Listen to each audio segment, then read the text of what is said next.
হাম সংক্রমণের খবর জানাতে এই মুহূর্তে বরগুনা জেনারেল হাসপাতালে আছেন সহকর্মী সাইফুল মিরাজ। সরাসরি যাচ্ছি তার কাছে। মিরাজ, বিস্তারিত জানাবেন। দেখুন, সারা দেশে হামের সংক্রমণ ছড়িয়ে পড়ার সঙ্গে সঙ্গে বরগুনায় হাম আক্রান্ত রোগীর সংখ্যা বৃদ্ধি পেতে থাকে। এক পর্যায়ে বরগুনায় হামের রোগীর সংখ্যা অত্যাধিক পরিমাণে বৃদ্ধি পাওয়ার কারণে বরগুনা সদর উপজেলাকে হামের হটস্পট ঘোষণা করে স্বাস্থ্য অধিদপ্তর।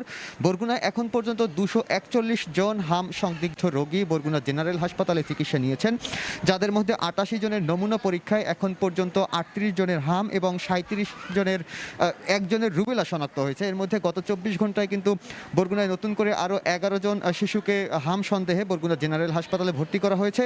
অন্যদিকে 4 শিশুকে ছাড়পত্র দেওয়া হয়েছে এবং এক শিশুর অবস্থা আশঙ্কাজনক হয় তাকে বরিশাল উন্নত চিকিৎসার জন্য পাঠানো হয়েছে। চিকিৎসকরা জানিয়েছেন যে হাম একটি ছোঁয়াচে রোগ।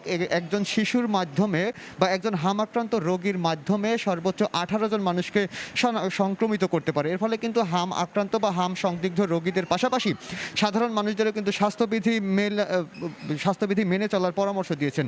অন্যদিকে বরগুনার স্বাস্থ্য বিভাগ আমাদেরকে জানিয়েছে যে বরগুনার টিকা প্রদান কার্যক্রম শুরু করার পর থেকে হাম আক্রান্ত রোগীর সংখ্যা কমতে শুরু করেছে।